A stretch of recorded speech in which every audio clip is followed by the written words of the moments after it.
안녕하세요. 토지선수입니다. 제가 중개업을 하고 있다 보니 현장에서 여러 손님들을 만나게 되는데요.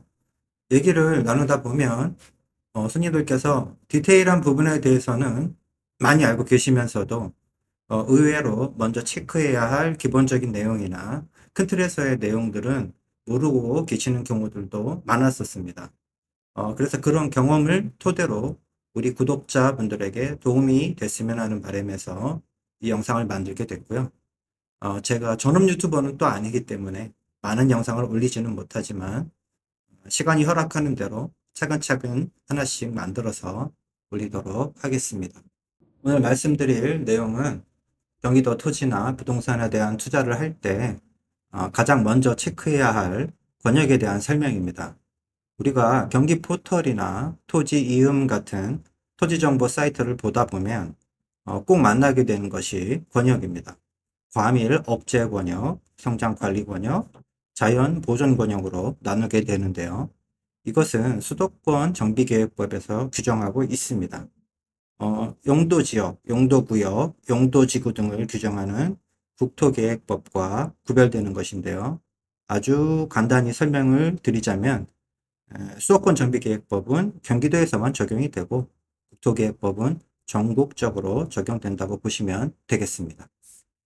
지도를 보시면 핑크색으로 보이는 곳이 과밀 억제권역입니다. 서울을 비롯해서 북으로는 고양, 의정부, 남쪽으로는 수원, 성남시 등이 있고요. 하늘색으로 보이는 것이 성장관리권역인데요. 경기 북부에는 파주, 양주, 포천, 연천, 그리고 남부 쪽은 화성, 평택, 안산, 오산, 용인, 안성 등이 있습니다. 그리고 경기 서부 지역으로 넓게 분포되어 있는 녹색으로 보이는 곳이 자연보전권역입니다. 이천, 여주, 양평, 가평, 광주 등이 해당되고요. 용인시와 안성시도 걸쳐 있습니다. 특히 남양주와 용인, 안성은 성장관리권역과 자연보전권역에 모두 해당이 되는데요. 용인과 안성 같은 경우 모두 북서쪽으로 자연보존권역이 해당이 됩니다.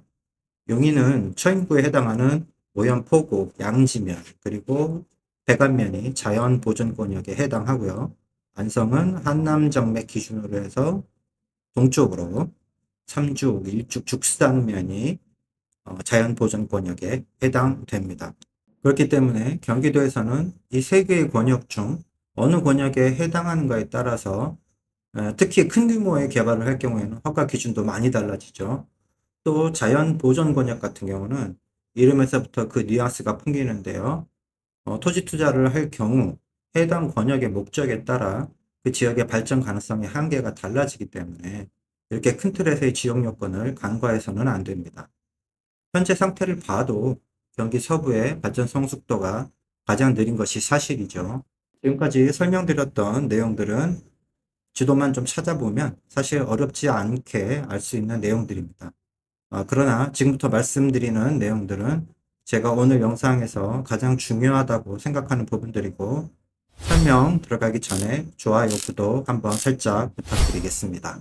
오늘 영상의 핵심은 경기도의 이 권역들은 도대체 무슨 기준으로 정해놓은 것인가 하는 점입니다. 제 생각에 그 해답은 바로 이것인데요. 할당 상수원 보호구역입니다. 우리나라는 동고서저의 지형이죠. 동쪽이 높고 서쪽이 낮다. 물은 당연히 높은 곳에서 낮은 곳으로 흐르니까 북으로 강원도에서부터 흘러나온 북한강과 남쪽에서 흘러나온 남한강이 팔당유역 두물머리에서 만나서 합쳐져 가지고 이 물줄기가 서울로 흘러가서 서해로 빠져나갑니다. 결국 경기도의 자연보존권역은 이 물줄기의 수질 보호를 위한 것이라고 볼 수 있는데요. 두 지도의 면적과 형태를 봐도 거의 명확히 일치함을 볼 수가 있습니다. 뿐만 아니라 배출시설 제한, 공장 설립 제한 지역도 역시 모양이 비슷하게 형성이 되어 있죠. 정리하면 과밀 억제 권역은 이미 개발이 많이 진행된 곳이므로 말 그대로 과밀을 억제하겠다는 지역이고, 성장 관리 권역은 향후 개발에 대한 가능성을 열어둔 권역이라고 볼 수 있겠죠. 자연 보존 권역은 할당 상수원의 보호라는 명제 때문에 개발에 관하여 가장 보수적인 권역이라고 볼 수 있겠습니다. 경기 북부 같은 경우에는 성장관리 권역임에도 불구하고 군사시설 보호구역 규제가 많은데요. 여기 시군별 규제 등급 현황도를 보시면 지도로 한눈에 상황을 파악할 수가 있습니다. 그리고 좀 더 주의해서 보셔야 할 것은 같은 자연 보존 권역이라 할지라도 차이가 있는데요. 팔당 상송구역의 경우에도 등급에 따라 규제에 대한 차이가 있습니다. 또 성장관리 계획구역과 성장관리 권역은 용어가 비슷해서 헷갈릴 수가 있는데 이것도 주의하시면 좋겠고요. 마지막으로 한 가지, 권역 구분이 절대적인 기준은 아닐 겁니다. 어찌 보면 당연한 얘기죠. 권역에 상관없이 좋은 개발 호재나 발전 가능성이 있는 지역이 있을 수 있습니다.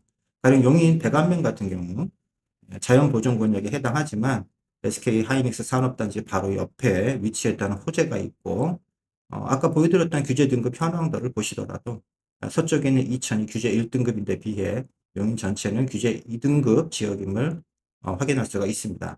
모든 것에 있어서 나무를 보기 전에 숲의 모양을 먼저 확인하는 것이 기본이라고 생각합니다. 그러나 이 의외로 이 당연한 것을 놓치는 경우를 사실은 주변에서 많이 봤습니다. 오늘 말씀드린 내용들이 구독자분들께서 투자 전략을 세우시는데 작은 도움이라도 되었으면 좋겠습니다. 오늘 영상 여기서 마치겠습니다. 감사합니다.